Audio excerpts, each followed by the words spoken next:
Pronto. Patrícia, bom dia. De antemão, queria agradecer pela sua gentileza. Tenho certeza que vai ser uma contribuição muito boa para todo mundo que está aqui nesse sábado iluminado. E eu queria te apresentar, se você me permitir, fica à vontade para fazer alguma pontuação ou contribuir com alguma outra informação. A Patrícia é psicóloga clínica desde 2004, doutora em ciência do comportamento e mestre em psicologia pela UNB, graduada em psicologia pelo Centro Universitário de Brasília e em administração de empresas pela Universidade de Brasília também. Supervisora de estágio e professora no Instituto Brasiliense de Análise do Comportamento, professora no Instituto Contínuo, pesquisadora nas áreas do comportamento do consumidor, economia comportamental e tecnologia e comportamento. Eu acho que é isso. Se você quiser contribuir com mais alguma informação, pode ficar à vontade, eu vou passar a palavra para você. E eu só queria perguntar se você quer fazer, a gente costuma dar um intervalo. Aí eu queria perguntar como você prefere fazer isso. Você quer que a gente te avise, você mesmo se organiza, o que você achar melhor. E as perguntas do chat também, desculpa, Patrícia, se você quer acompanhar ou quer que a Ana ou outro vá acompanhando e sinalizando para você, ó, tem uma pergunta, você prefere durante, você prefere no final, como você prefere? Tá, ok. Bom dia primeiro, né, pessoal, agora oficialmente. Obrigada pelo convite para estar aqui. Eu acho sempre legal falar desse tema. A gente pode sim fazer um intervalo. Vocês costumam separar o quê? Umas 10 horas, 10 e pouquinho? Pode ser, pode me avisar, que às vezes eu perco a noção do tempo, né? E aqui com as mensagens podem mandar perguntas na hora que a gente está falando juntos, porque aí a gente já discute, já debate o tema, não tem problema, podem interromper. Aí sim, se puderem me ajudar com as perguntas, às vezes pode passar alguma aqui, e aí vocês me ajudam, se puder, tá? Ótimo, tá bom, gente. Então, que legal, né? Tá aqui para falar de tecnologia. Estava conversando antes aqui com o Diogo como a tecnologia é tão significativa para a nossa vida, né? A gente pode até morar numa cidadezinha pequena, que o mundo vem até a gente, né? Hoje a gente é mediado pela tecnologia, a gente está tendo essa aula no meio de um sábado, cada um num lugar diferente. Eu estou em Brasília, vocês estão em Minas ou onde estiverem, e a gente está aqui junto conversando. Então, tem todas essas vantagens, a gente vai falar um pouquinho disso, mas para a gente começar, queria fazer uma pesquisa com vocês.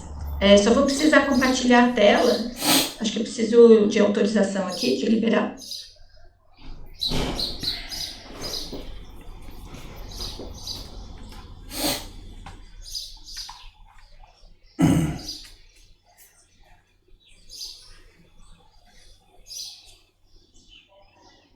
Tenta agora, por favor, vê se você consegue.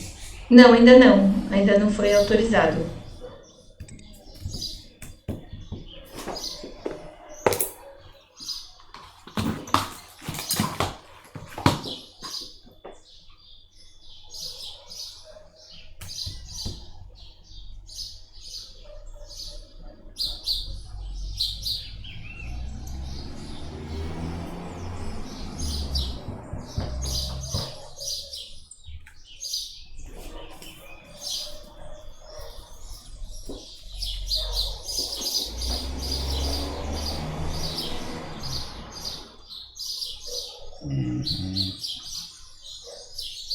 Tira o compartilhamento e compartilha de novo, por favor, porque eu acho que já tá liberado aqui. Agora deu.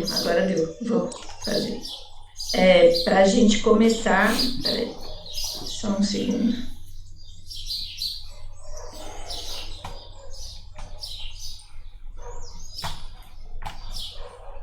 Queria fazer essa pesquisazinha aqui no Mente. Vocês podem escrever Mente, entrar no site, ou pegar esse código aqui, mente.com, e colocar o código 68230207.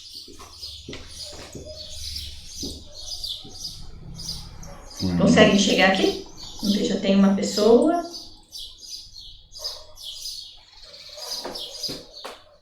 Não consigo. Só para conhecer aí um pouquinho dos hábitos de vocês. Já temos 6, Qual 8. que é o código mesmo? 6823 0207.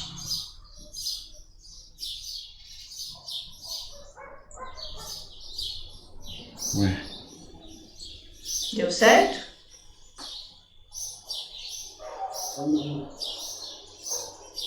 Mas tem seminário pelo escritório.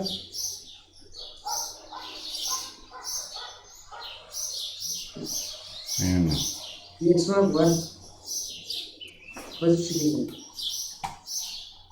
Não consegui, não. Pronto, todo mundo aqui? Deixa eu passar aqui para a primeira pergunta.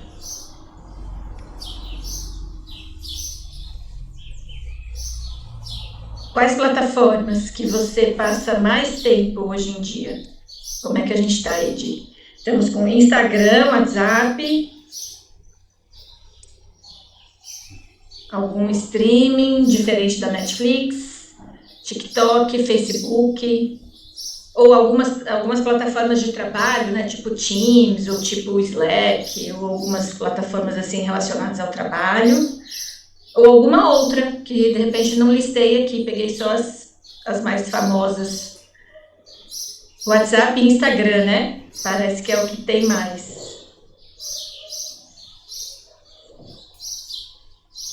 Quem mais? Algum outro? Todo mundo votou? Que parece bem um padrão do Brasil. A gente vai ver aqui nos outros slides que eu peguei de estatísticas do mundo para ver como é que isso fica. Mas aqui está 10 Instagram, 10 WhatsApp. Vamos ver a próxima aqui. Quantos equipamentos eletrônicos você tem ao seu redor agora? Eu acho que essa é uma pergunta bem interessante, porque você deve estar com o seu celular por perto, você tem seu notebook ou um tablet, ou talvez você esteja assistindo pelo celular, talvez você tenha aí um relógio, um smartwatch para poder mensurar aí seus batimentos cardíacos. Não sei se você está numa sala que tem aí uma televisão ou algum outro equipamento, quantas telas, né, tem ao seu redor. A maioria está dando aqui de 4 a 7 equipamentos, 75% está com 1 a 3, ou não tem ninguém com 8, a maior parte está com 1 a 3. Que talvez seja computador, celular, talvez uma webcam se a gente colocar, um relógio, né? E a outra pergunta que eu tenho para vocês é, o que vocês acham que vai dominar na psicologia em termos de temas para os próximos anos? Muita gente falando IA, uso de tecnologia na infância, que é um bom tema, porque a gente ainda não sabe muito bem como é que isso vai acontecer, né? Vídeos rápidos e atenção, os reels, os shorts do YouTube, essa é uma ótima questão também, acho que a gente vai ter muito que falar sobre isso, como isso vem impactando a forma como a gente vê a vida, tudo no vezes 2. Né? Tem alguns filmes antigos que já debatiam esse tema, tipo Clique, que é um filme de, sei lá, do ano 2000, já falava sobre como a gente estava sempre querendo acelerar, e isso meio que se tornou realidade. Inteligência artificial, tecnologia e aprendizado, os padrões de comportamento, né, diante da tecnologia, acho que a gente vai falar um pouquinho sobre isso. Muito bem, isso aqui era só para a gente começar a pensar aqui em algumas coisas, alguns temas, porque agora a gente vai ver um pouquinho aqui do que eu preparei para vocês, e aí, assim, como a gente falou antes, fiquem à vontade, tá, para me interromper a qualquer hora. Porque a ideia é que a gente veja aí um pouquinho de como é que nós, analistas do comportamento, podemos lidar, podemos entender o que a gente faz com a tecnologia, usando a nosso favor, né, nesse momento que a gente está, 2025, virando 26, né, com IA já muito presente, com o ChatGPT concorrendo com o terapeuta, tudo mediado pela tecnologia, né, como que a gente vai lidar com isso? Então, a gente sabe que a tecnologia impacta o comportamento humano. Sempre impactou. E se a gente pegar, assim, tem inúmeros exemplos, eu vou passar alguns para vocês. Mas quero passar aqui um trechinho de um livro, e eu queria que vocês me dissessem qual foi a inovação que pode ter sido descrita aqui nesse texto. Os autores falavam assim: é uma inovação recente que introduziu profundas alterações na aparência e no comportamento social dos homens e mulheres, né? Criando um problema social significativo para o psicólogo. Trata-se de um meio de comunicação completamente novo, premente como meio de controle social e histórico e sua influência sobre os horizontes mentais do homem. Suas ramificações já são tão numerosas e confusas que o psicólogo hesita em assumir o risco de erro e má interpretação de um assunto tão intricado e novo. Mas precisamos começar de algum jeito e no interesse do conhecimento científico, bem como da política pública, quanto antes começarmos melhor. O que vocês acham que esses autores aqui estavam falando sobre esse novo meio de comunicação, com um efeito de controle social, com influência sobre os comportamentos das pessoas? Qual era esse meio de comunicação? O que vocês acham que isso aqui se refere? Alguma ideia? Algum chute? Eu acho que dá para ser tanta coisa, desde TV até rede social. Televisão já foi muito vista, né? Videogame já foi muito visto como vilão, né? O que ia acontecer com as crianças jogando videogame, né? A rede social poderia ser, ele super se aplica. Mas, na verdade, esse texto aqui é de um livro de 1935, quase 100 anos, da psicologia do rádio. Porque o rádio, quando ele foi lançado lá na década de 30 e ele começou a ser muito utilizado nas casas, as famílias pararam de ler, elas liam, era o que tinha de entretenimento, pararam de conversar, as pessoas se organizavam em torno do rádio e ficavam só escutando o que o rádio trazia, fosse novela, né, radionovela, que eram aqueles personagens, fosse programas de notícias, tudo ficava em função do rádio. E isso começou a despertar para os psicólogos da época muito temor de o que vai ser com a nossa sociedade agora que as pessoas estão todas ouvindo rádio. Como é que isso vai acontecer? As pessoas vão perder o diálogo em casa? Como que os pais e os filhos vão poder interagir? Não vai ter mais? E com esse medo foi que eles escreveram a psicologia do rádio. O rádio realmente foi bem impactante durante algumas décadas, né? Mas hoje, qual o impacto do rádio na sua vida? Quantas horas você se dedicou para ouvir rádio na última semana? Né? Às vezes no carro, quando a gente está com preguiça de ligar o Bluetooth, para quem tem, porque normalmente a gente usa direto. Se você quer ouvir música, você vai para o Spotify. Então, o rádio ele mudou, mas naquela época ele assustava muito. E aí fazia todo sentido, porque em 1938, não sei se vocês lembram desse episódio histórico, Orson Welles gravou seria um podcast hoje, ele gravou uma novela de rádio falando sobre a Guerra dos Mundos, quando Nova York estava sendo invadida por alienígenas. E isso foi transmitido pelo rádio. Só que as pessoas que pegaram essa história no meio do caminho não sabiam se isso era verdade, se era realmente uma invasão alienígena que estava acontecendo ali, ou se as pessoas se era só uma novela. Então, quem estava acompanhando entendeu, mas gerou pânico.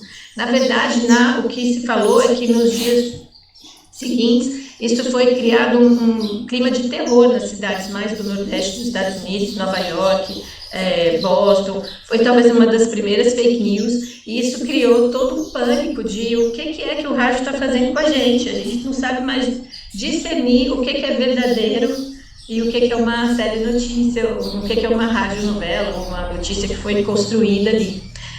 Então isso criou todo um temor, né, do poder da comunicação, que na época era o rádio, que hoje a gente não liga para nada de rádio, liga muito pouco, de modo geral. Eu sei que tem ainda um papel para algumas populações mais distantes, né? Tem a Voz do Brasil, que até hoje é um programa de rádio, que é mantido, né, pelo governo, passando notícias, e acho que ele tem uma função, mas, de modo geral, para a maioria da população, a gente já não mais dá essa bola, mas isso já aconteceu com outros meios. Hoje a gente fica falando de redes sociais, mas a gente esquece que a história ela vai se repetindo, então a gente já passou por isso aqui no rádio. E o ser humano sempre foi produtor de tecnologia, desde sempre, a gente sempre está produzindo alguma coisa, a gente está tentando melhorar o que a gente faz por meio de tecnologias novas, desde lá da lança, do osso polido e que gerou armas melhores, né, de utensílios que a gente foi desenvolvendo ao longo da nossa história, a gente sempre produziu tecnologia, considerando isso, tecnologia como um estudo sistemático de técnicas, processos, métodos, meios, instrumentos, né, de tal forma que isso melhore o ofício, melhore a nossa atividade. Eu trouxe aqui um disquete, que é uma coisa que eu usei na minha graduação há quantos anos atrás. Hoje talvez alguns de vocês conheçam, os pais de vocês devem conhecer, mas que hoje é uma tecnologia ultrapassada, a gente não precisa mais disso, a gente usa tudo na nuvem, né? Essa apresentação aqui está na nuvem e eu posso mandar para onde eu estiver, se eu não estiver aqui em casa com o meu computador, eu acesso. E a tecnologia ela vai sempre se desenvolvendo, modificando, e ela modifica muito rápido, né? A gente viu em menos de 100 anos uma tecnologia como o rádio se perdeu, deixou um legado, né, de comunicação, foi um ponto importante para começar, mas ele foi se perdendo e hoje a gente tem outras tecnologias muito mais abrangentes e que alcançam muito mais pessoas. Bom, então a gente já sabe que tecnologia muda o comportamento. E eu vou passar aqui para vocês alguns exemplos de tecnologias analógicas que mudaram o comportamento. O garfo. Para começar, como é que as pessoas comiam? Lá nos tempos dos homens das cavernas, com a mão, né? E isso foi durante muito tempo. Lá no ano 1100, mais ou menos, uma princesa do reino lá da Constantinopla, dessa parte, né, dessa área do do Império Romano do Oriente, aquela parte de lá, né, da Turquia, e que vinha lá do Oriente Médio de hoje, casou com o Doge de Veneza e levou para ele um dote que era o costume da época, que era o garfo. Lá eles usavam já garfos de 3 dentes, que era uma forma muito mais higiênica de pegar comida, certo? Em vez de pegar com a mão. Só que isso foi muito amaldiçoado pela Igreja Católica da época, porque falava que, afinal de contas, Deus já tinha dado para a gente um garfinho com 5 dedinhos aqui, para a gente poder pegar a comida e levar o alimento à boca, e isso era o melhor jeito. Acontece que a Maria, que era essa princesa, morreu com a peste bubônica que assolou a Europa nessa época, então o garfo ficou muito amaldiçoado, até que ele foi resgatado depois, já na Idade Média, já em 1700, pelos franceses, né? Mas nisso, quanta gente morreu por conta dessa tecnologia não utilizada? Porque o que acontecia? Também não tinha água, nem sabonete, nem álcool gel para a gente lavar a mão. E as pessoas comiam a comida e saíam para brincar com o cachorro, subiam no cavalo, desciam no cavalo, matavam alguém na rua, né? Lidavam com isso tudo, ia para casa, comia com a mesma mão. Olha, uma tecnologia tão simples que teve o potencial de salvar muitas vidas a partir da não contaminação com esses elementos, né, do dia a dia. Então, o garfo foi uma tecnologia que demorou muito para ser adotada em toda a Europa, né? Ela ganhou mesmo força quando lá mais para o final do século XVIII, quando um dos reis da França também proibiram as facas com ponta. Porque antigamente você também podia espetar a faca com a pontinha, que era aquela faca mais pontudinha, não aquela faca que a gente tem hoje de mesa, com a pontinha arredondada, né? Então você também podia pegar a sua comida com a faca de ponta, mas foi proibido com medo de atentado. Assim, alguém que levasse uma faca no jantar podia também matar alguém com essa mesma faca. Era tudo da mesma cara, o mesmo utensílio. Aí, para proibir as facas pontudas, ele só aceitava facas arredondadas, e aí os garfos começaram a ganhar uma ênfase maior. Um outro exemplo disso, geladeira, que tem cerca de 100 anos na nossa vida. Hoje é um dos utensílios, uns eletrodomésticos mais utilizados no Brasil, quase 98% das casas tem uma geladeira. E olha como ela preserva o alimento por muito mais tempo, mas também economiza muito trabalho. Porque imagina se você não tivesse uma geladeira em casa, você tem que ir no mercado todos os dias para comprar alguma coisa, né? E os mercados que também não tinham geladeiras tinham que receber do produtor. Ou seja, você tinha que ir todo dia, comprava o seu alimento ali fresquinho, produzia seu alimento, tinha que consumir tudo, né? Não podia ter desperdício. E no outro dia você tinha que repetir a mesma coisa. Nada de fazer marmitinha no fim de semana para comer aí ao longo da semana. Então, o tempo que era gasto era muito maior para poder viver sem uma geladeira, né? Sem contar uma água geladinha nos dias de verão, sem contar um sorvete, outras coisas que são tão gostosas que a gente pode comer geladinho, né? Então, geladeira foi uma outra invenção tecnológica que produziu muitos efeitos na nossa vida. A gente nem dá a dimensão que a geladeira é nos nossos dias, né? Porque ela está lá. Ela vai ser uma operação motivadora. Se você estiver com fome, você fala, opa, temos uma geladeira aqui, e aí você abre a geladeira e produz ali algum alimento para você. Mas ela está lá na sua vida, né? E a gente meio que não olha com tudo isso que ela pode nos oferecer. Outro elemento de tecnologia muito importante que mudou muito da nossa civilização foi a prensa móvel, inventada pelo Gutenberg, né, lá nos anos 1500. Por quê? Antes, escrever livros, fazer livros, ficava circunscrito a um grupo muito seleto que estava provavelmente nos mosteiros, que copiavam os livros, só os autorizados por uma determinada situação. Quando Gutenberg foi inventar um jeitinho diferente, com esses pequenos carimbinhos de letras, para poder produzir livros em grande quantidade, os livros ficaram mais baratos e as pessoas puderam, antes de comprar os livros, aprender a ler, porque também era tão pouco livro, para que eu preciso aprender a ler? Porque não tem nada para ler, vou ler o quê? Então não preciso saber. E aí, quando o Gutenberg também começou a colocar os livros em produção, as pessoas começaram a falar, bom, agora eu preciso aprender o que fazer com isso. E o analfabetismo que dominava naquela época passou, então, a ser muito mais reduzido, porque, assim, muito mais não, mas foi se construindo, né? Escolas de alfabetização, as pessoas foram aprendendo a ler, porque agora tinha material, um custo muito mais barato para poder ser lido. Né? Então os copistas também tiveram que se reorganizar, eles foram fazer outras coisas, ainda até continuaram fazendo livros mais elaborados, com desenhos mais criativos ali, porque isso a prensa não fazia, né? Na época, impressão de desenhos isso não tinha, mas a gente começou a ter então um movimento também revolucionário no campo cultural, que as pessoas aprenderam a ler a partir daí.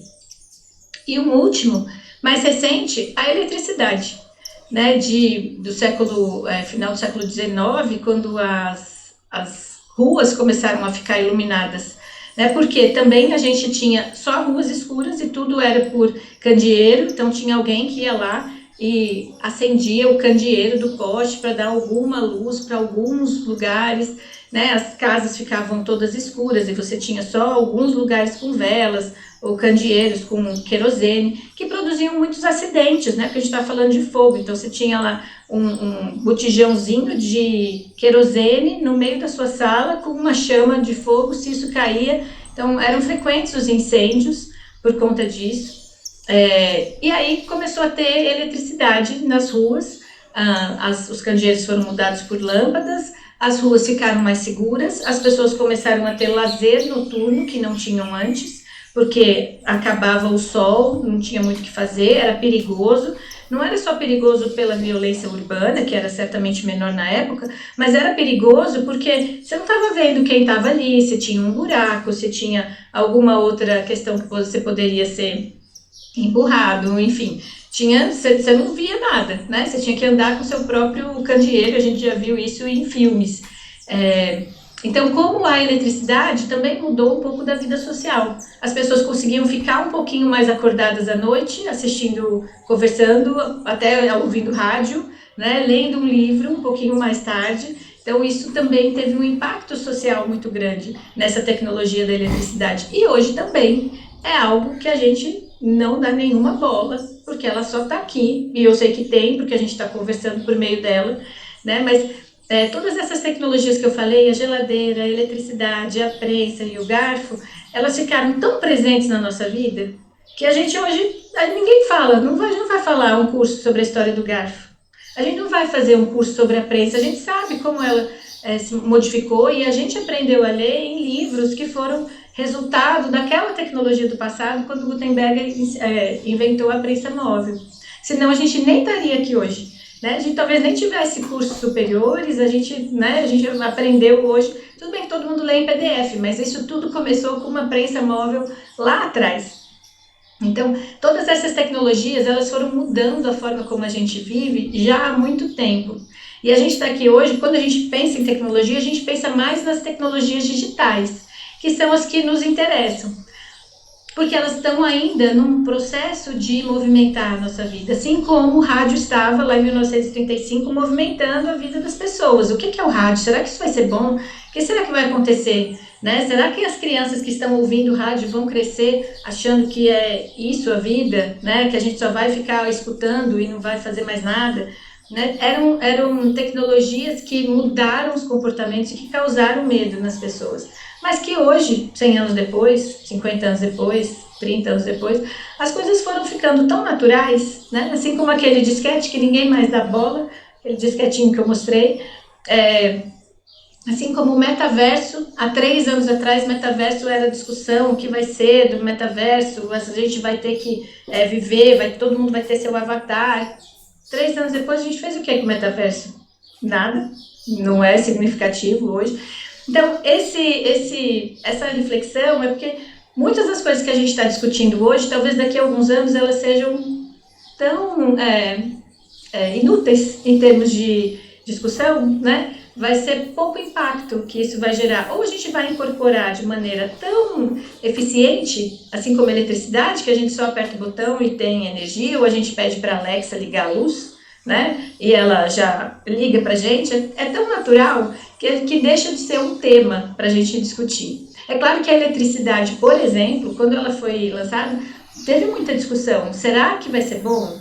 Né? As pessoas vão perder o emprego. Quem acendia poste na rua ia perder emprego, sim. Será que não vai ter muito choque? Porque também a gente não tinha tensão equilibrada, isso vinha de inúmeros jeitos, até fazer todas as instalações. Muita gente morreu com choques de eletricidade ali nas casas, mas as pessoas também morriam às vezes pelos incêndios que eram causados pelas velas esquecidas, né? Então, assim, acho que a reflexão é que cada vez que surge uma tecnologia, a gente vai se organizar para debatê-la e essa tecnologia vai ser incorporada e deixa de ser um tema para a gente falar. Hoje o que eu quero trazer para vocês são algumas das tecnologias que ainda estão dominando o assunto e que talvez daqui a alguns anos, eu acho que esse curso ele é um pouco datado, porque daqui a 2, 3 anos talvez o cenário seja completamente diferente. Né? A gente vai estar falando de outras coisas muito diferentes, assim como o metaverso, né? Foi um tema em 2022, 2021 e hoje já não é. Não sei se vocês lembram do metaverso, mas eu lembro que a Melissa, né, do sapatinho, lançou uma Melissinha para ser usada no metaverso, assim, super cara, e aí você ganhava a Melissinha do seu metaverso, do seu avatar, mas você ganhava uma física também, e ela era muito mais cara do que o normal, e hoje, enfim, nem sei se alguém ainda usa o metaverso para alguma coisa dentro de um jogo, em alguma situação. Só para a gente fazer um paralelo aqui das revoluções industriais que vão lá de 1784 com o tear mecânico, né, quando começou a primeira revolução com a energia baseada em vapor, ali fazendo aqueles tecidos, porque antes tinha que se fazer à mão, e aí com o tear mecânico você conseguia produzir muito mais tecido, né, em pouco tempo, com menos gente. Depois isso evoluiu para uma linha de montagem, quase 100 anos depois, e aí a gente já tinha eletricidade para ajudar nesse processo de montagem, bem daquele estilo do Charles Chaplin, né? Esse aqui, não sei se vocês lembram desse filme, do Grande Ditador, então é bem essa linha de montagem aqui que a gente está falando, né? Como isso foi organizado, foi uma tecnologia que também mudou muito, porque antes as pessoas faziam, agora a máquina já resolve muita coisa.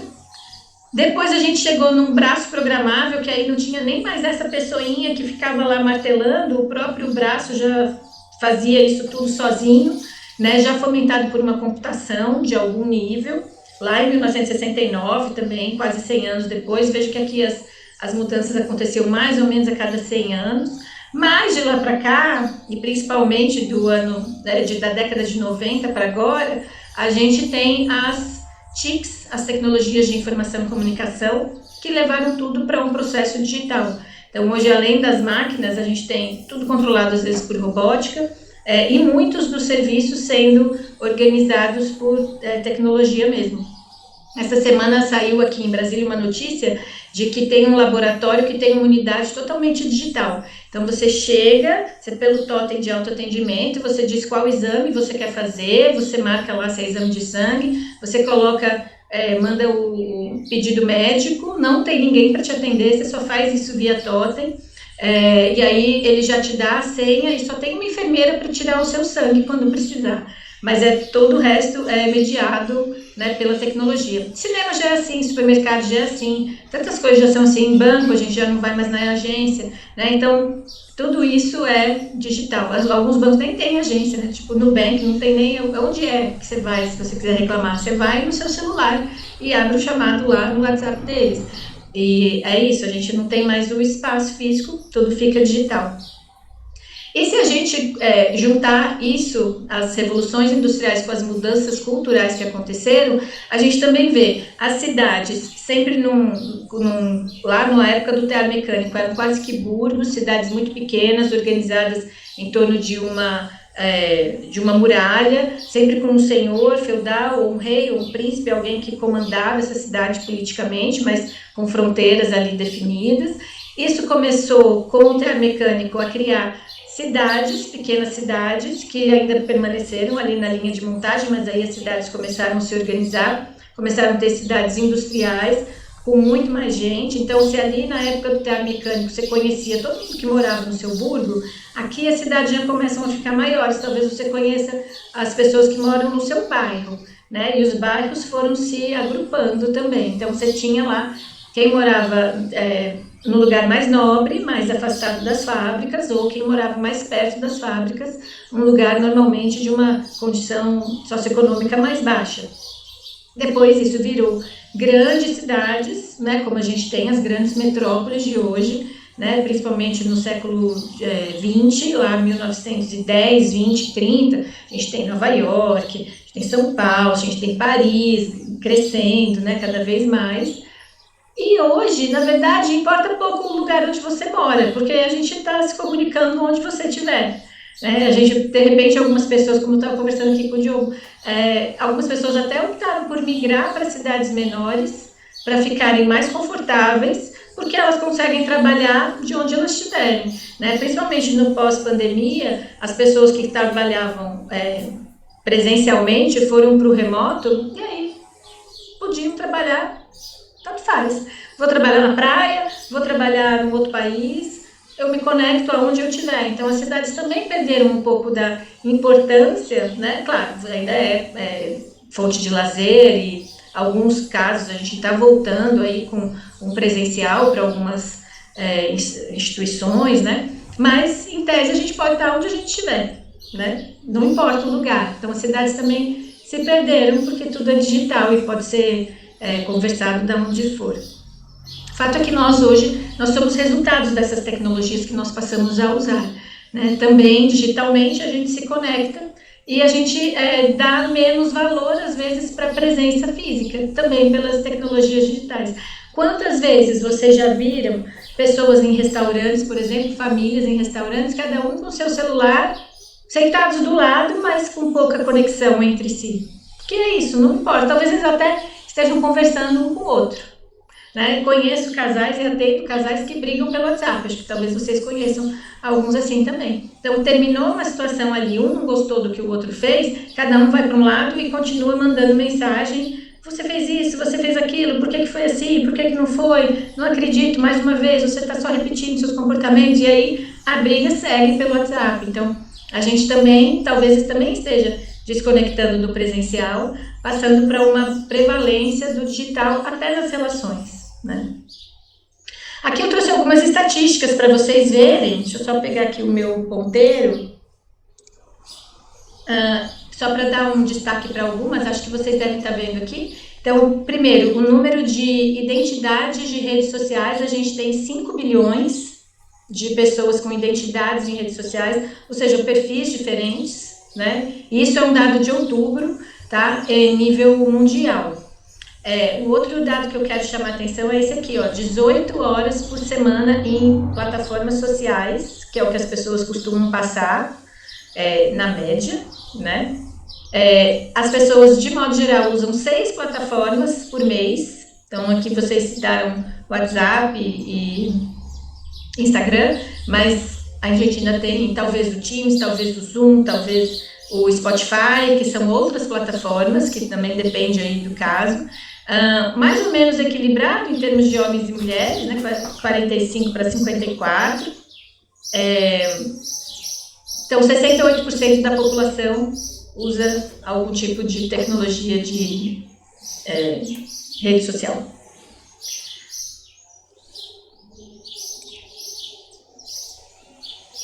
Aqui a gente tem as plataformas autodeclaradas, então quando as pessoas perguntam que plataforma você usa, como eu perguntei para vocês, ainda o mais utilizado é o Facebook, seguido do YouTube, depois Instagram e WhatsApp. Mas isso também é dado mundial, acho que dado no Brasil ele é um pouco diferente, porque o Facebook já está caindo em desuso, ele está indo migrando para uma outra geração, né? São aí os baby boomers, ou talvez os X, que usam um pouquinho mais o Facebook, mas as gerações mais novas têm usado outras coisas, sobretudo o TikTok. Para quem tem de 18 anos, talvez sejam um pouquinho mais novos que vocês, na maioria, o pessoal que está saindo do ensino médio, de 16 a 18, tem uma prevalência aí de TikTok. Tá? E essas redes aqui de baixo são redes chinesas, né, que tem uma forte penetração no mercado chinês, que aqui a gente não conhece. E por que as pessoas usam? A principal razão é para ficar em contato com amigos e família. 50% usa para isso. Que é bem interessante, porque às vezes a família está do lado e as pessoas não conversam, mas pelo menos essa é a razão dada, né, em forma de autorrelato. E depois um outro ponto que eu acho que é bem interessante, que é para preencher o tempo livre. Quer dizer, não tenho nada para fazer. Entra bem, pessoal, como um comportamento adjuntivo aqui. Sabe aquela coisa, eu estou esperando um amigo num restaurante, o amigo não vem, eu faço o quê? Eu observo o restaurante, eu converso com a mesa do lado, eu observo o cardápio? Não, eu vou para a rede social, né? Estou esperando o professor que não chegou, atrasou, sei lá. Estou aqui entediada, eu não tenho nada para fazer em casa. Eu abro o YouTube e vou vendo shorts atrás de shorts. Né? Então, é muito de um comportamento adjuntivo para preencher espaços vazios quando eu estou esperando alguma coisa mais acontecer. Não sei se vocês se lembram bem do comportamento adjuntivo, mas se precisarem depois eu conto um pouquinho mais. Depois, para ler notícias, né? Principalmente notícias, ou conteúdos, e aí a gente tem 35%, 30%, né? Normalmente para fazer novas amizades, que são pouca coisa, 22% só, né? Às vezes para os aplicativos de relacionamento, ou essas coisas assim, LinkedIn, né? Eles têm aqui amizades e contatos, tá? Essa aqui é mais ou menos a distribuição da razão pela qual as pessoas buscam algum tipo de rede social. Aqui no Brasil, eu peguei essa pesquisa da PNAD de 2024, que é a Pesquisa Nacional de Domicílios, né? As pessoas, como é que elas usavam a internet? 98% usa pelo celular, tá? Isso aqui, pessoas de mais de 10 anos, né? Alguns pela televisão, a gente vê o crescimento dos streamings aqui, porque para ver YouTube, né, ou conectar lá, Google Play, Globoplay, Amazon, Disney, a Netflix, já tem aumentado também 53%, acho que esse aqui é bem o crescimento de streaming, não é que a pessoa está usando mais a televisão, mas ela está usando internet na televisão. No computador vem caindo, que é um movimento também interessante, e tablet que está aí, nem todo mundo usa tablet, mas ele está por aí. Mas mostra, né, como hoje a população toda usa um telefone celular para a internet. Até se, acho que isso é um ponto interessante, né, para quem vai lançar novos negócios, para quem vai lançar um produto, quem quer ter um restaurante, ele precisa ter alguma forma de chegar ali na internet para as pessoas irem, né? Pode ser qualquer tipo de produto ou serviço, um salão de beleza, né? Como as pessoas vão olhar pelo celular. Então, precisa ter sempre aplicativos. E a indústria de aplicativos é uma indústria que daqui a pouco eu falo dela, mas que não tem fim. Isso aqui é sobre no percentual de estudantes, né, como só ensino fundamental que usa ainda pouco, porque também são menores, mas Na rede privada, muito mais, no ensino médio, quase todo mundo, no ensino superior, mestrado, doutorado, não tem como fazer, né, qualquer estudo sem ter internet. Por isso, até tem a discussão, não pode ter celular na sala de aula. E essa é uma discussão interessante, porque não pode, mas depende do uso, né? Assim, a questão toda não é o equipamento por si só, mas que uso a gente tem para ele. Porque se a gente usa para fazer uma pesquisa, para pegar uma imagem, para discutir um assunto, para ver o que as pessoas estão falando, pode ser um ótimo uso, né? A questão é o que você está fazendo. Hoje tanto não se fala mais tanto em tempo de tela, e sim uso de redes, porque é isso que nos interessa muito mais do que o tempo de tela, porque principalmente depois da pandemia, né? A gente passou a trabalhar com o celular, né? Eu atendo um casal. Casais são sempre interessantes, mas um casal que a principal questão é que o marido usa muito celular e a esposa fica chateada porque ele usa muito celular.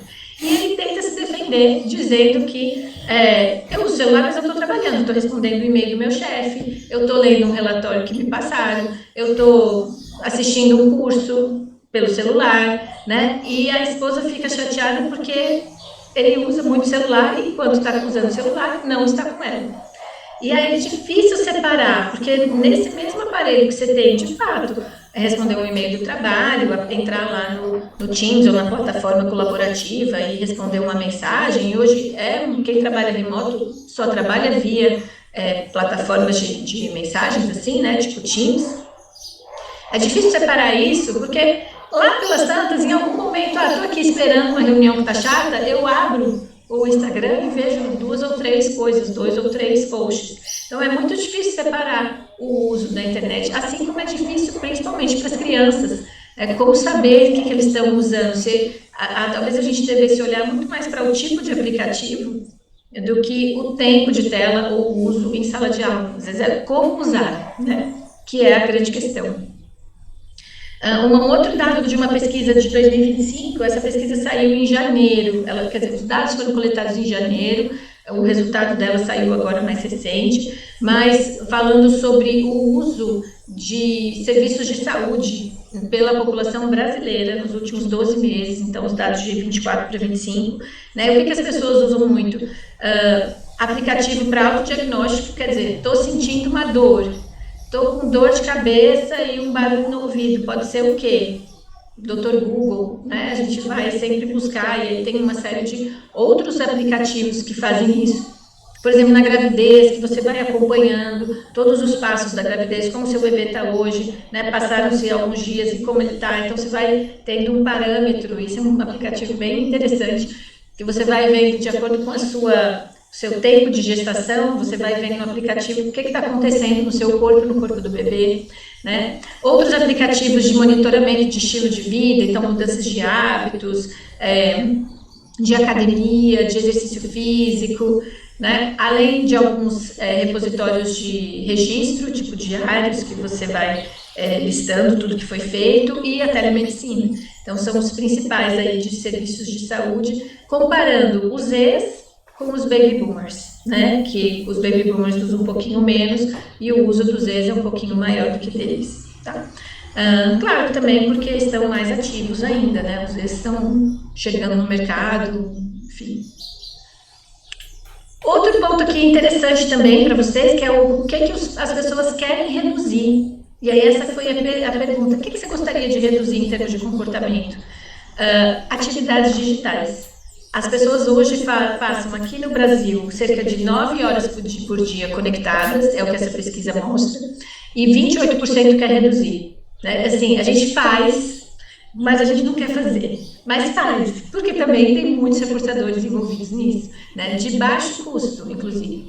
As pessoas querem reduzir as atividades domésticas, querem reduzir atividades fora de casa, querem reduzir o trabalho, alguns querem reduzir até ficar sem tela em casa, né, mas a maior parte quer reduzir atividades digitais.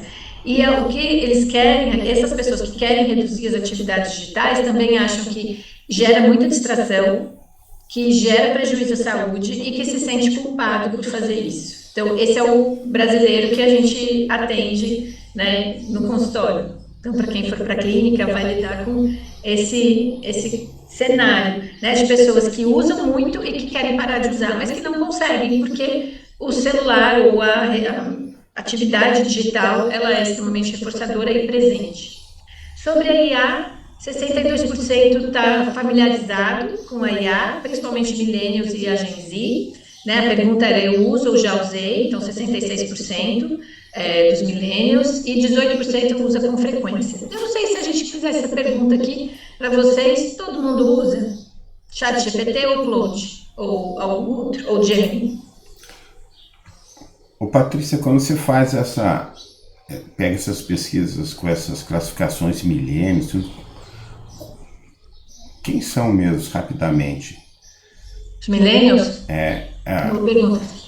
Os baby boomers, voltando lá para trás, baby boomers são os que nasceram logo depois da guerra. Então é a geração que nasceu de 44, 45 para 60. Daí vieram os X, que nasceram entre a década de 1960 até 1980. Depois vieram os 80, mais ou menos. Daí vieram os millennials, de 80 até 95. E que é a geração Y, chamada Y, né? E dos millennials para frente, então de 95 até 2010, e que agora eles estão com 15 anos, são os Zs. Tá? Mais ou menos é essa a definição. Tá? Então os Zs são os que de 95 estão com 30 anos agora e entraram no mercado de trabalho recentemente. Então quem tem 30 para menos é Z.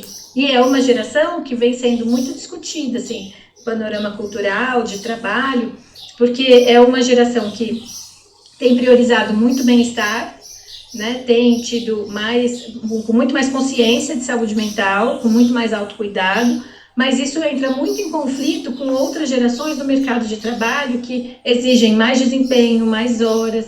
Então, a crítica hoje que se faz à Gen Z é que eles não pegam no pesado, comparando com os millennials e com os X, que são hoje, provavelmente, CEOs e diretores. Então, existe ainda um conflito de gerações, né?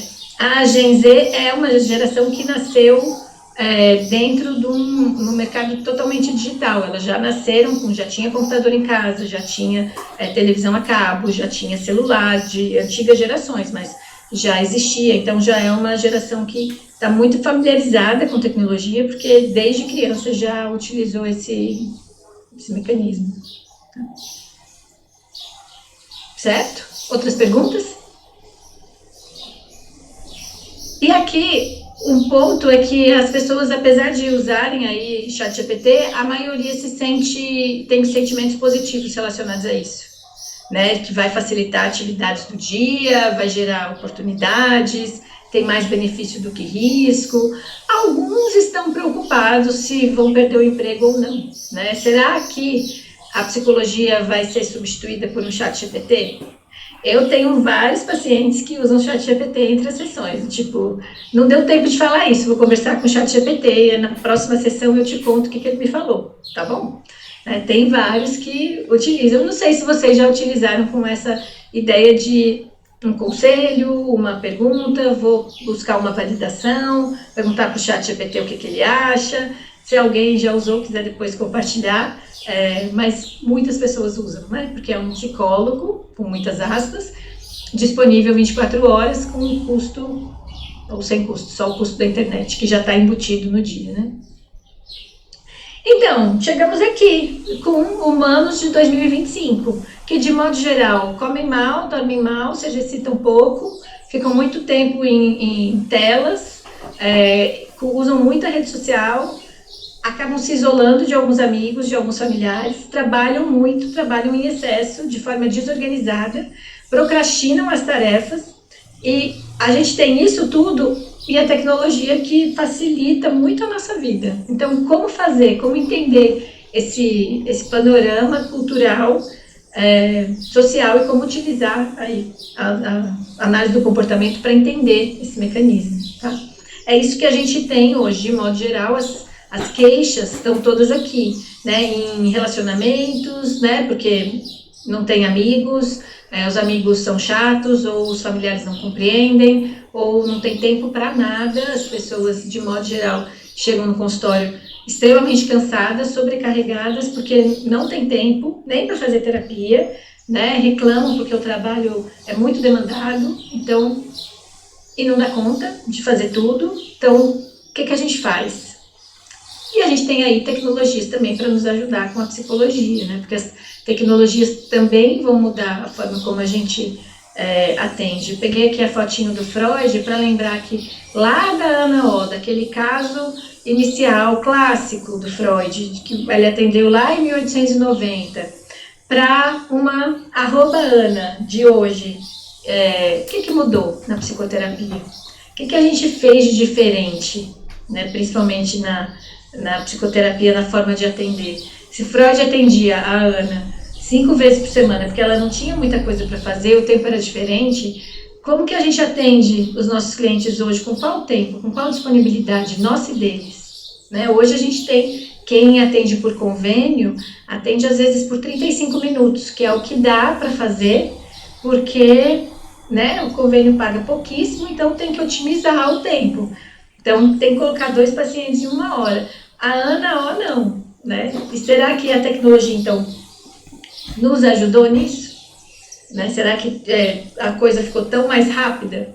Ou será que a gente pode usar ferramentas de tecnologia para otimizar ainda mais o nosso processo da psicoterapia, já que a gente tem um tempo reduzido, já que o cliente está sempre viajando, porque eu tenho clientes aqui que trabalham demais, então toda semana tem uma viagem, encaixa uma sessão aqui, encaixa uma outra sessão em outro lugar, né? Às vezes dá, às vezes não dá, olha, não tive tempo essa semana, não vou conseguir fazer, cancela, bota para a próxima, aí a gente vê nesse jogo que a vida ficou tão mais complexa, e claro, questões de prioridade, mas como que a gente usa a ferramenta da psicologia também a nosso favor, né? Eu trouxe aqui um gráfico para comparar a história da psicologia com essas mudanças que eu falei. Então, a gente tem aqui na Revolução Industrial uma boa parte da psicologia nascendo e crescendo. Aí você tem Freud em 1900, Pavlov logo depois, em 94, Maio, quando a gente estava com aquelas indústrias, o Maio é da parte organizacional, né, que falava lá das mulheres que trabalhavam com relés nas fábricas, não sei se vocês se lembram disso, e aí ele viu o que era mais importante no contexto organizacional, era a atenção, era a iluminação. Vocês lembram dessa pesquisa que ele fazia para avaliar, né? Ele colocou um grupo de mulheres sendo observadas e um outro que ele mudou a iluminação, e como as mulheres que estavam lá sendo observadas trabalharam muito melhor, independente da iluminação. A gente está todo nesse período aqui da segunda revolução industrial, com o advento das fábricas, das cidades maiores, né? Uma boa parte aconteceu aqui. Tudo bem, foi uma época do mundo bem interessante, assim, esse século. Depois aqui, já em 69, na década de 70, a gente começou a ter umas outras pesquisas também interessantes lá da prisão de Stanford, tentando entender, principalmente o pós-guerra, o que é que as pessoas, por que as pessoas se comportavam daquele jeito, né? Entre outras pesquisas, listei aqui algumas.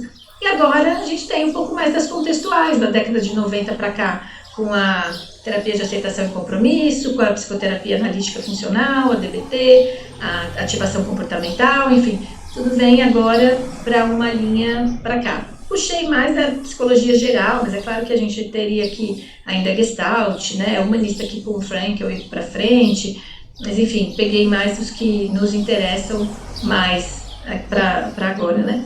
Mas embora a teoria ela tenha se desenvolvido e só se aprimorado um pouco mais, porque a arte não mudou, por exemplo, os princípios de Skinner, a FAP buscou todos esses, né, os princípios lá de Skinner, mas mudou a forma como a gente entrega a psicologia.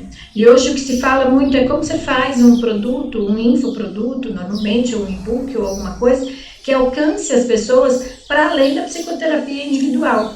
Porque isso talvez não alcance todo mundo, as pessoas não têm esse tempo, as pessoas não têm essa disponibilidade, as pessoas estão sempre correndo contra o tempo. Então, o que mais é possível fazer para chegar nas pessoas de forma digital também? Às vezes não é só psicoterapia online, né? Não é só o remoto, um atendimento que você faz onde você tiver uma telepsicologia, mas que outras ferramentas a gente tem para alcançar clientes, né? Porque nem todo mundo vai ter a disponibilidade. E também não tem psicólogo suficiente, porque vamos falar aqui da saúde mental no mundo hoje. 83 milhões de pessoas na Europa com questões de saúde mental diagnosticadas. Isso é um país inteiro, uma Alemanha inteira, né, que completa todos os habitantes. Quantos psicólogos a gente precisa para dar conta disso? Né? 1 em cada 5 indivíduos nos Estados Unidos. A OMS traz, no pós-pandemia, aumento de 25% de incidência de depressão e ansiedade no mundo. Hoje tem uma pesquisa muito interessante que 68% dos funcionários das empresas preferem falar com um robô, se tiver que falar com um chatbot, do que com o chefe, para falar de questões pessoais. Se eu estou com burnout, estou me sentindo estressado, estou desanimado no meu serviço, eu não vou procurar meu chefe, eu vou ver se tem um WhatsApp da empresa e prefiro falar com um WhatsApp. E no Brasil, também, pós-pandemia, 2021 para frente, o Brasil é o país mais ansioso do mundo, com 10% da população com um diagnóstico de ansiedade, fora os não diagnosticados, fora aqueles que só acham que que nunca procuram ajuda, fora aqueles que se sentem mal, mas não chega a ser um transtorno de ansiedade generalizado, alguma coisa assim.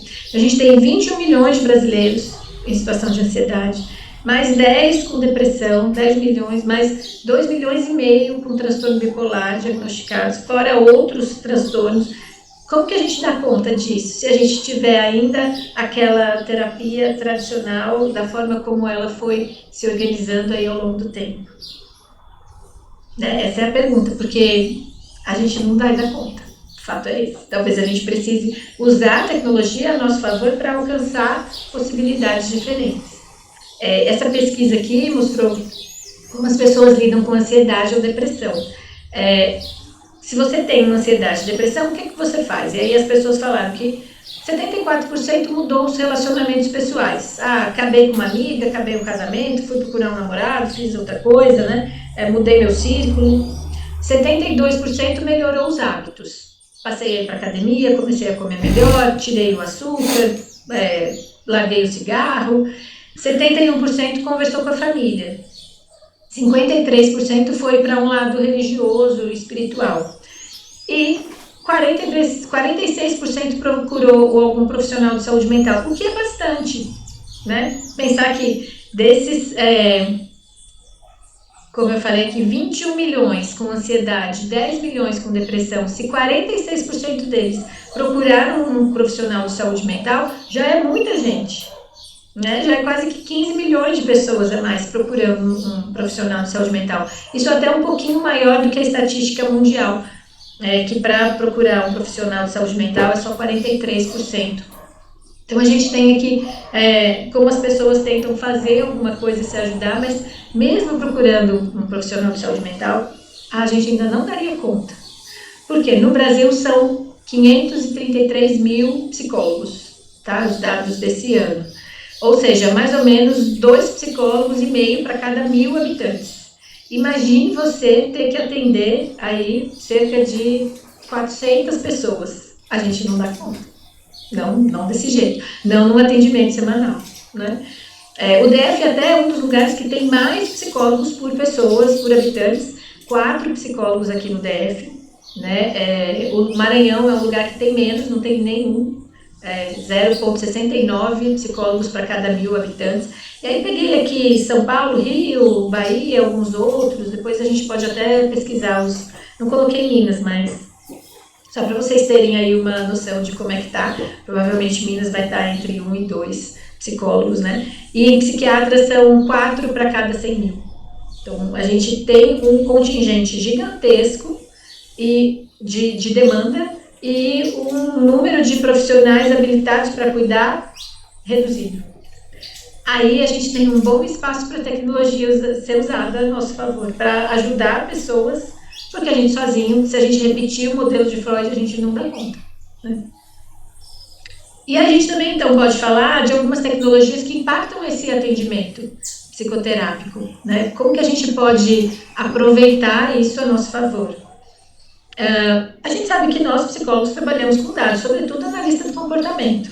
embora a gente não esteja lá listando a frequência de cada comportamento, quando a gente está atendendo, a gente está analisando a frequência. Ó, parece que isso aconteceu na semana passada também, não foi? Isso aqui também não aconteceu lá naquele outro caso, não foi parecido esse comportamento? Essa frequência desse comportamento, você acha que está aumentando ou você acha que está diminuindo? Então a gente trabalha com esses dados. Só que, será que a gente sistematiza? A gente faz uma tabelinha para isso? Como é que a gente lida com esses dados quando eles estão na clínica? Às vezes o que nos falta é um pouco do data psychology. Eu vi uma vez uma apresentação de uma pessoa, eu achei muito legal, é a Ana Carolina Poiker, ela é lá do Rio Grande do Sul. Ela tem uma startup que trabalha com dados, mas ela começou como psicóloga do trânsito. E na psicologia do trânsito, a gente sabe, tem todos aqueles testes, todo mundo que tirou a carteira, ou quem vai tirar ainda, vai saber. A gente tem um monte de teste para fazer, não tem? Tem um monte de teste psicométrico, para você tirar a carteira de motorista, você tem que responder uns questionários, você faz alguns testes. Esses testes ficam todos guardados e só, e aí você tira a carteira de motorista. Nunca ninguém fez um cruzamento de como é que esses acidentes que hoje a gente tem nas ruas acontecem e como é que é qual o cruzamento disso com os dados daquela pessoa lá atrás. Não individualmente, mas de forma coletiva. Né? Como é que as pessoas que ganham mais multas de trânsito por, sei lá, por dirigir alcoolizado, como é que eram os testes delas? Será que isso já aparecia de alguma maneira? As pessoas que cometem muitas infrações de trânsito de velocidade, né? Também conheço pessoas que dirigem assim, elas nem estão com pressa, mas elas dirigem de forma como se fosse piloto de Fórmula 1, assim, uma coisa mais, né, querendo cortar, querendo mais emoção, vamos dizer assim, mais adrenalina na hora de dirigir. Porque sim, só pelo prazer de poder dirigir assim, né? Não é pela pressa, eu conheço, já tem de pessoas assim também, que tem essa coisa de, e será que eu ganho mais multa? E como é que a gente pega essas multas e cruza com o perfil ou com os testes que foram usados, que foram feitos, né? Que será que a gente atualiza esses testes? O que a gente faz com o teste no final? Só diz que a pessoa pode ou não pode, mas o que isso nos diz sobre a predição de essa pessoa ter um comportamento inadequado no trânsito, uma agressividade no trânsito? Não existe nada que una essas duas pontas, né? Como a psicologia ainda pode ganhar espaço quando a gente tem esses dados a mais, quando a gente começa a usar dados que já são coletados com uma utilização diferente, usar os dados a nosso favor. E como a gente faz isso na clínica? Embora a gente possa, claro, fazer no papelzinho, contar lá a frequência das vezes que o cliente fala a palavra X ou se refere ao ex-marido ou aumenta de frequência de um comportamento ou do outro, se a gente tem um sistema, isso fica mais fácil, né? Por quê? Deixa eu contar para vocês a historinha assim, de uma vendinha da esquina. Não sei se na cidade de vocês tem uma marceariazinha aí de muitos anos, que está lá desde a década de 50, né? Pensa nessa mercearia. Essa mercearia tem lá um senhor, vamos chamar da Mercearia Oliveira. A Mercearia Oliveira tem um senhor chamado Miguel Oliveira, e ele é o dono da mercearia. E ele vai lá acompanhando, ele está lá presente. Todo dia ele vê as vizinhas que vão lá comprar alface, tomate, carne, pão, ovo. E ele começa a perceber que parece que quando dá sexta-feira, as vizinhas começam a comprar mais coisas de doces para fazer alguma sobremesa para o fim de semana. Só que só está o seu Miguel Oliveira ali vendo isso. Só que o seu Miguel Oliveira passa o tempo e ele abre uma outra lojinha, já maior. Agora ele tem 2 lojas, talvez 3. Cada filho fica com uma loja. E agora ele precisa de um dado. Continua sendo, fim de semana as pessoas compram mais leite condensado, as pessoas compram mais chocolate em pó, as pessoas compram mais essas coisas para preparar sobremesas para o fim de semana? Né? Será que agora, se ele colocar uma promoção de leite condensado na terça-feira, vai aumentar a frequência da venda do leite condensado na terça e reduzir a da sexta? Né? Será que se ele começa a colocar, sei lá, às vezes tem algumas cidades que tinha assim, tem um dia que é o dia da feijoada, ou o dia do peixe, ou o dia... Né? Será que se ele mudar o preço nesse dia, muda também o padrão de consumo? E aí ele começa a usar os dados, porque ele não está mais na vendinha o tempo todo. Agora ele está numa loja, ele não consegue mais usar só a intuição dele. Ele tem que conferir o que está acontecendo na loja 1, na loja 2, na loja 3. E aí ele precisa de um dado que conecte isso. Então ele vai pegar lá uma planilha, talvez ele tenha que usar a planilha de vendas para falar, olha, a gente tinha 50 quilos de carne de filé mignon e a gente vendeu tudo em um dia. Agora, a gente tinha aqui frango, a gente tinha 30 quilos de frango e a gente só vendeu 20. Continuamos com 10 aqui no estoque. Isso ele vai precisar ter por dado, não dá para ser só pela intuição. Agora, imagine uma grande rede de supermercado, tipo um Carrefour, que você tem lá 50 caixas eletrônicos e em cada cidade tem pelo menos um.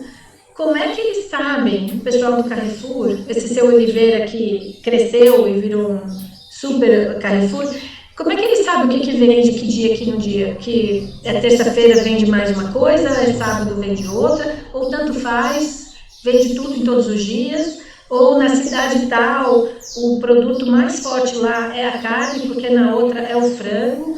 O que é? Como é que ele sabe? Ele precisa ter um sistema gigante de gerenciamento de dados, né? Para saber o que está saindo, o que não está, como é que é melhor fazer a promoção, o que acontece se ele baixa o preço da salsicha, aumenta o preço do pão, se ele baixa o preço da salsicha e a batata palha vende mais, porque são produtos que são usados em conjunto, né? Como é que ele consegue usar? Ele vai precisar de uma grande massa de dados para entender isso.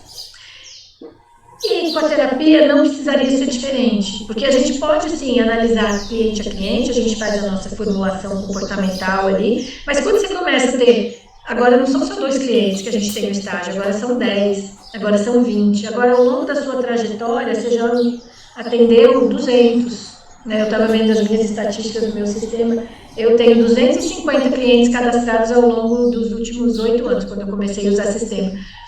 Para 250 clientes, eu preciso agora de um outro sistema para me ajudar a lembrar e catalogar tudo que foi feito. Claro que eu não tenho 250 ao mesmo tempo, né? Obviamente que não, mas ao longo da história, desses últimos 8 anos, passaram por mim 250 clientes.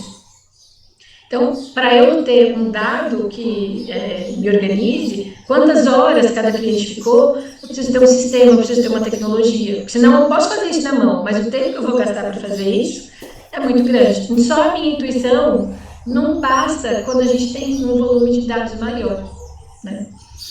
E isso também acontece aqui para a terapia, quando a gente está falando de algumas tecnologias que podem ser usadas dentro da terapia, fora da terapia ou para um conjunto de dados terapêuticos que você tem na sua trajetória.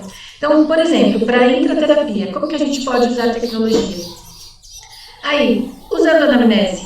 Se a gente pode ter um sistema para anamnese, muita gente faz um formuláriozinho do Google para colocar para os clientes preencherem. Algumas entrevistas organizadas, com escalas, avaliações, já tem um monte de avaliação online, né, que para quem faz avaliação psicológica, neuropsicológica, né, os testes, os inventários, os registros de frequência, aqueles cartões diários do ADBT, para quem usa, tudo pode ser usado de forma tecnológica, né? Então, a gente pode sistematizar os dados, tanto para nos ajudar a formular os casos, que a gente pode ter um formulário nosso, que a gente faça a formulação do caso, né? Em vez de fazer ali à mão, você pode ter um sistema seu, que você organize e formule. Você pode usar para prontuários a tecnologia, né? Tem muitas plataformas que utilizam para isso. Até para você ter sinais de qual a melhora clínica, como é que você sabe se esse cliente alcançou o critério para poder dar alta. A gente precisa de dado para isso.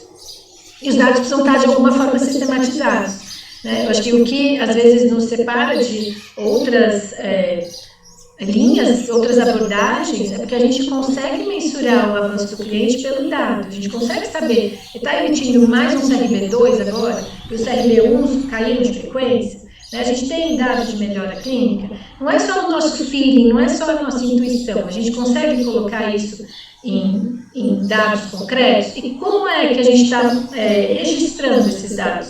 A tecnologia ajuda para isso, né? A gente tem um monte de aplicativos de diários emocionais que a gente pode utilizar também, aplicativos que são paralelos, né? Tem chatbots também, daqui a pouco eu vou falar mais deles. em paralelo à terapia, quer dizer, fora da terapia. Quanto a gente contabiliza não só os dados terapêuticos, mas os dados de frequência de pagamento, que cliente que está atrasado no pagamento, quantos clientes faltaram, vieram, se atrasaram. A gente tem dados para isso, que a gente também pode registrar. E tem 2 estudos que eu queria falar, a gente até já apresentou esses estudos na BPMC com os alunos da supervisão. Tinha 2 casos que eu trouxe aqui para vocês verem. Esse aqui é de um homem, era um atendimento que era feito por um estagiário meu, né, lá, estagiário da pós, e ele atendia, tinha lá um rapaz de 40 anos, que era desempregado, morava na casa do pai, ou seja, não tinha atividades de trabalho que impedissem a frequência na terapia, tinha uma queixa de depressão. E aí, o que acontecia? Esse era um quadro dos atendimentos dele. A primeira semana, o primeiro mês foi presencial e depois ele pediu para passar para online. Aí ele teve, a primeira sessão já faltou, aí foi a segunda, faltou a terceira, foi a quarta, foi a quinta, na sexta ele atrasou 30 minutos. Faltou a sessão 7, faltou a sessão 8, foi na 9, 10, na 11. Faltou a 12 e não fez o dever de casa que tinha sido solicitado. Veio na 13, desmarcou a 14.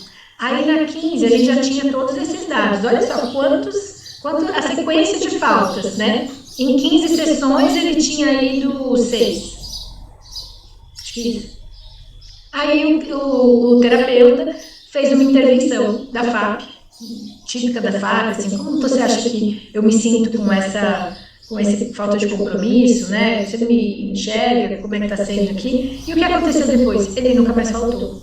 O ponto aqui não é mostrar o resultado da intervenção, mas é como a coleta de dados de terapia nos ajuda a saber o que está acontecendo, tá? Porque se a gente só está lidando, vai uma sessão, vai outra, isso se perde, ainda mais no meio de uma agenda cheia de clientes, mas quando a gente tem um registro, né, do que está acontecendo, quando a gente usa esses dados da melhor maneira sistematizada, com apoio tecnológico, a gente consegue ver o quadro muito mais completo. De, opa, está acontecendo alguma coisa aqui, então a gente precisa intervir nisso também, né? Isso talvez a tecnologia, que nem é uma grande tecnologia, basta uma planilha do Excel aqui para nos ajudar, já nos sinaliza alguma coisa interessante, tá? Depois disso ele não faltou mais. Que é bem interessante. Essa aqui é um outro caso também, de uma mulher de 35 anos, com conflitos conjugais, com ansiedade também, e aí ela também, antes da intervenção, a intervenção foi usar um material diferente e tal, em 8 sessões ela tinha atrasado 3 e faltado em 2. Então, em 8 sessões ela tinha tido problemas com 5 delas. Depois fizemos uma intervenção e aí, nas 10 sessões subsequentes, ela só atrasou 2 vezes. Tudo bem, teve um atraso, pode acontecer, mas a gente vê também como uma intervenção gerou um efeito no comportamento, né? E, de novo, o ponto é como a gente registra esses dados, porque senão esses dados se perdem, né? A gente pode estar tão intensamente envolvido com o cliente, com a demanda, que a gente esquece de olhar para dados paralelos da terapia. Então, a gente pode ter aí inúmeros sistemas de avaliação, de monitoramento, como está sendo com o cliente, quais os temas que o cliente tem trazido com mais frequência, né, que talvez na intuição você saiba. Na intuição não quer dizer aquilo que você, quando o cliente chega, você fala, eita, já vem falando dessa namorada há tanto tempo, já sei qual vai ser o tema da sessão. Mas se a gente registra, a gente tem dados melhores. E além disso, a gente pode usar esses dados também de um aspecto metaterapêutico, quer dizer, como é o seu panorama de clientes? Esse aqui eu peguei de uns dados antigos meus, nem é de setembro, mudei aqui algumas coisas, mas de uma época aí para trás, que eu estava com 43 pacientes total, sendo 75 sessões online, presenciais, e 68 online, então como é que se dividia, o gênero dos meus pacientes, a faixa etária, né, onde é que eles estão no mundo, quantos estados, né, a gente tem esse panorama, e isso aqui também, sistema ajuda. Pode fazer pelo Excel? Pode, você pode juntar lá as fichinhas de todos os seus pacientes e encontrar como é que está a lista, né, a faixa etária deles, mas talvez seja legal saber como é que você atende, que tipo de demanda, qual a demanda mais frequente. Para quem atende presencial e online, né, em que lugar você está, o que mais te solicitam? Né? A gente às vezes perde esses dados importantes da nossa prática terapêutica. E a gente fica muito focado, que não quer dizer que não tenha que ser assim, a gente tem que estar focado em cada cliente, na demanda que ele traz. Mas a gente tem um momento para dar um zoom out, para analisar a nossa prática. Essa aqui foi uma fotografia de um mês, mas e do ano? E dos meus 252 clientes que eu tive nos últimos 8 anos, quem eram eles? Quanto tempo eles ficaram comigo em terapia? Né? Quantas sessões foram feitas com cada um, em média? Né? Quantos abandonaram, quantos eu dei alta, quantos se mudaram, quantos de vez em quando voltam, porque eu tenho uns clientes assim, né, que de repente, eu queria fazer um balanço do ano, posso marcar umas 3, 4 sessões para a gente conversar? Pode, então aí vem, faz um balanço do ano e vai embora, e aí, né, tem alguns assim, como é que isso funciona na sua prática? Né? Então, algumas perguntas que a tecnologia, se a gente tiver registro adequado de dados da psicologia, da nossa prática, a gente pode responder. Por exemplo, por quanto tempo os pacientes ficam em terapia com você? Qual o número médio de sessões que eles fizeram em cada ano, ao longo da terapia? Né? De onde eles vêm? Você recebe pelo Instagram? Você recebe pela indicação de psiquiatra? É cliente que indica cliente? Da onde chegam os clientes? Qual o tipo de demanda mais frequente em razão da faixa etária? Né? Quantos pacientes você atendeu em cada mês? Qual o ticket médio? Quer dizer, se você faz pacotes diferentes, né, que é uma prática comum, uma pessoa pede um desconto, então você dá um desconto, você atende esse com valor social, esse aqui pode pagar o preço cheio. Qual que é a média de valor? Né? Quantos atrasos, quantas faltas, quantas remarcações você teve? Quais são os clientes campeões de faltas? Porque talvez precise ter até uma intervenção específica para isso. Por que esse cliente não está ficando? Por que esse cliente falta tanto? Né? Por que eu tenho, às vezes, tantas sessões, primeira sessão, e o cliente não volta? O que está acontecendo para ele não voltar mais? Então, a gente precisa dos dados. Os dados nos ajudam a tomar decisões melhores, não só pela nossa carreira, mas também para cada indivíduo que a gente atende. Né? Ô, Patrícia. E aí... Oi. Patrícia, está falando aí, eu estou pensando aqui, que assim, até essa sistematização, ela é inerente à análise do comportamento, né? Porque se a gente não fizer isso, a gente não tem condições de prosseguir. Agora, começa a surgir uma prática aí, e eu acho que um pouco também em função de alguns nomes, como psicologia baseada em evidência, eu sou a favor disso, mas começa a surgir uma prática que as pessoas usam de uma maneira técnica apenas o registro de dados, faz o registro e hoje tem uma oferta na internet grande de como você pode registrar, eles vendem isso, né? Preencha a sua sessão. Assim, se você não sabe o que perguntar para o cliente, então eles vendem essas tecnologias.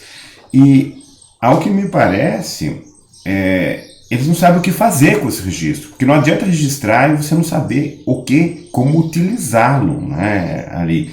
E isso acaba, eu tenho percebido ali, assim, no ensino, né, ali que as pessoas se apropriam disso, fazem registros, mas não tem impacto, porque não tem um repertório para. Então, como que esse registro pode me ajudar, como você está falando aí, né?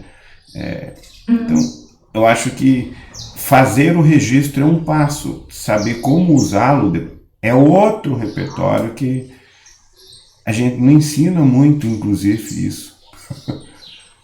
Sim, é verdade, porque assim, é igual a história da mercearia lá, o Miguel Oliveira que está lá na frente do mercado consegue saber o que vende, mas aí para ele poder saber se ele vai fazer uma promoção, ele precisa de um pouco de inteligência de dados, então não adianta só o registro, super concordo com você, que é o que a gente faz com os dados, né? Então ele precisa levar a gente a entender melhor o comportamento e exige também a gente se debruçar sobre esses dados e olhar para eles. É um comportamento científico também. Quando a gente faz pesquisa, né, a gente está lá coletando os dados com uma população, Pode ser até uma situação lá de crianças que aprendem a usar, né, da aba lá, aprendem a usar uma determinada utensílio qualquer.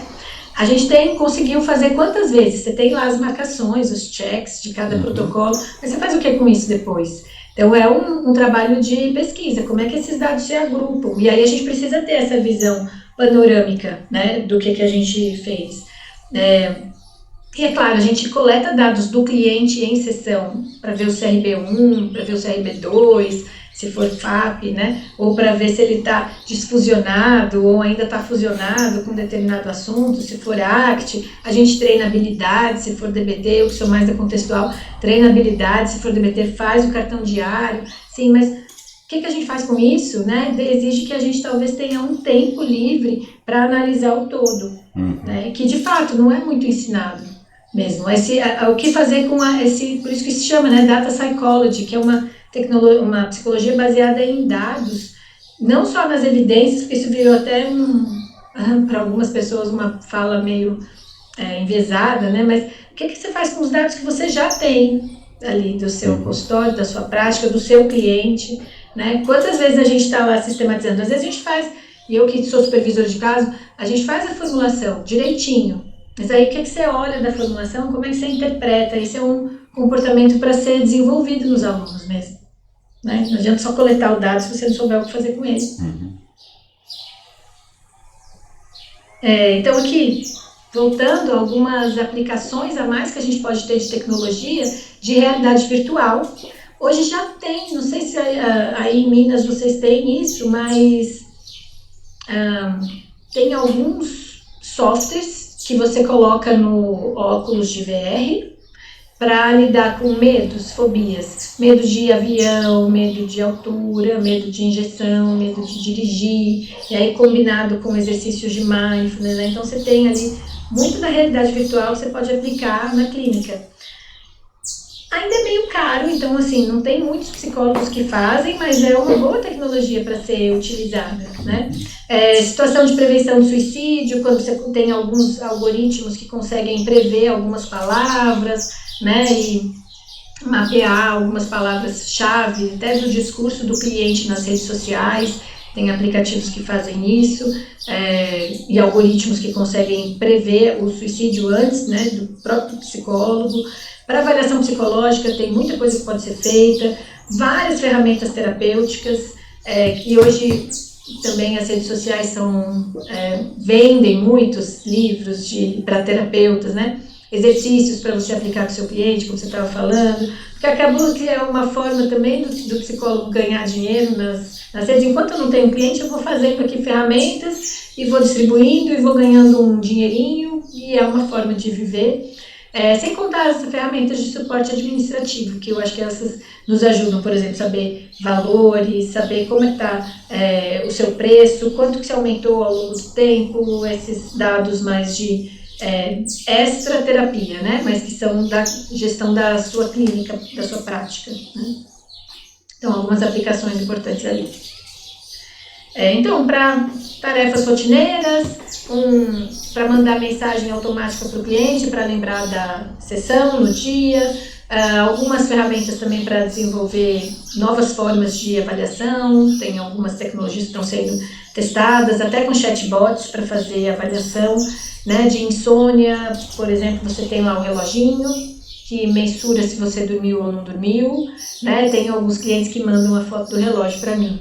Hoje dormi 7h30, hoje só foram 4. E eu só entrei no sono profundo aqui, né? Então você começa a incorporar essas tecnologias também para trabalhar com o cliente alguma coisa. Então, o que está acontecendo nesse dia? Né? Como é que foi a sua rotina antes de dormir? Como é que está a sua higiene do sono? Então, a gente vai também com esses dados que os clientes às vezes nos fornecem das ferramentas que eles utilizam. Né? E sem contar que tem alguns chatbots já sendo testados para terapia e aconselhamento. Porque, como eu falei, a gente tem uma demanda significativa e um número de pessoas, de profissionais habilitados ainda reduzido. Né? Embora a gente esteja crescendo, nem todo mundo quer ir para a clínica, nem todo mundo tem também habilidade para ir para a clínica, também, porque eu acho que tem também um desenvolvimento para ser feito. Então, tem aí alguns chatbots, daqui a pouco eu volto a falar deles. Então, perguntas até aqui? Tudo bem? Vocês querem fazer um intervalo agora? Que horas a gente vai fazer? São 10h05? Fazemos. Agora eu ia falar sobre outras tecnologias e outros problemas da nossa vida cotidiana. O que vocês gostariam? Acho que você vê, até porque você sabe o que você vai falar, Patrícia, você vê o melhor momento para você parar, fazer um intervalinho. Que você que vê. Eu acho que se quiserem fazer agora, pode ser. Ok. A gente pode, 10 minutos, Ok. que a gente vai depois até 12h30 ou meio-dia? Meio-dia. Meio-dia, tá. Não, pode ser. Se a gente fizer uns 10 minutos agora, 10 minutos é ok? Ok. Então, 10 minutos, aí depois eu entro e a gente vai falar agora, não só de terapia, mas agora é um mundo real, como é a tecnologia na vida cotidiana, nas relações. Então, que horas voltamos? 10h17? É isso? 10h20 para arredondar? Sim. Marca 10 minutos corridos aí, todo mundo, que é mais fácil. Tá. Né? 10 minutos daqui a 10 minutos a gente volta. Ok. Beleza. Até já, pessoal.